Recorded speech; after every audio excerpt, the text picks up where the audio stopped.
김건희 특검팀은 최근 압수수색 과정에서 확보한 목걸이가 모조품이라는 감정을 받은 것으로 전해졌습니다. 특검은 목걸이를 바꿔치기 했거나 뇌물로 받았을 가능성도 들여다보고 있습니다.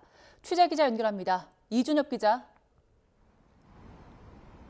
네, 서울 광화문 김건희 특검 사무실 앞입니다. 네, 일단 목걸이가 모조품이라는 점은 김 여사 측 해명과 맞아떨어지는 거 아닙니까? 네, 지난 5월 검찰에는 진술서에서 모조품이고 어디 있는지 모르겠다고 한 해명과는 들어맞습니다. 그러나 지난 2022년 6월 김 여사가 반클리프 아펠 제품으로 보이는 목걸이를 차서 공직자윤리법 위반 의혹이 일었을 때의 해명은 달랐습니다.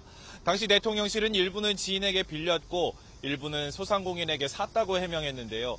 특검은 이렇게 해명이 바뀐 과정이 석연치 않다고 보고 있습니다. 영부인이 가짜를 순방에 차고 갈 이유가 없을 뿐 아니라 공직자윤리법 위반에 대한 처벌이 무겁지 않은데도 구매 경위를 명확히 밝히지 않고 모조품이라고 주장하는 점이 의심스럽다는 겁니다. 이에 특검에선 나토 순방 당시에 진품을 일부러 숨기고 모조품을 준비해뒀을 가능성과 목걸이가 누군가에게서 뇌물로 받은 물건일 가능성도 염두에 두고 살펴보는 것으로 알려졌습니다. 이런 가운데 특검은 지난 25일 김 여사 오빠 김진우 씨 장모 자택을 압수수색하면서 목걸이뿐만 아니라 이우환 화백의 그림 등 다른 고가품과 현금 다발도 함께 발견해 압수한 것으로 전해졌습니다. 김 여사 측은 이에 대해서 현금 다발이나 작가의 그림 같은 것은 김 여사와 아무 관련이 없는 타인의 재산이라면서 추후 수사기관에서 성실히 밝히겠다고 입장을 냈습니다. 네, 그런데 이 목걸이가 다른 의혹으로도 이어진다고요?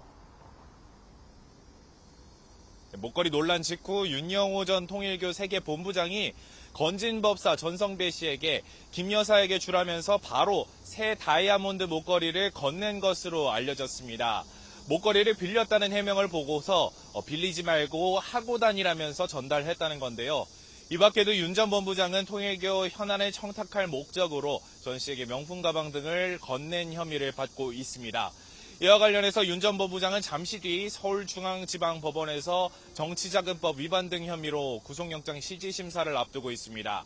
윤 전 본부장의 청탁 내용에는 통일교의 캄보디아 메콩강 개발 사업 지원, 통일교의 YTN 인수, 유엔 사무국 한국 유치, 대통령 취임식 초청 등이 거론된 것으로 전해졌습니다. 통일교 측은 이러한 의혹에 대해서 윤 전 본부장의 개인 일탈이라고 주장하고 있지만 윤 전 본부장 측은 정식 절차에 따른 조직적 집행이었다는 입장입니다. 그리고 특검이 윤 전 대통령 재소환을 통보한 시한이 오늘이죠? 네, 특검은 어제 윤 전 대통령이 출석 불응하자 오늘 오전 10시로 두 번째 소환 통보를 했는데요. 조금 뒤면 예정 시각이지만 건강 이상을 호소하고 있는 윤 전 대통령은 오늘도 출석하지 않을 거로 예상됩니다. 윤 전 대통령은 지난 10일 구속된 이후 내란과 김건희 특검 소환에 일절 응하지 않고 내란 우두머리 혐의 형사재판에도 출석하지 않고 있는데요. 특히 김건희 특검에는 변호인 선임계도 내지 않은 것으로 파악됐습니다.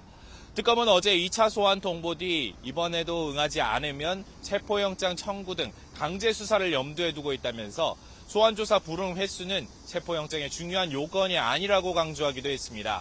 이에 따라 특검은 윤 전 대통령의 불출석이 확인되면 체포영장 청구 수순을 밟을 가능성이 커 보입니다.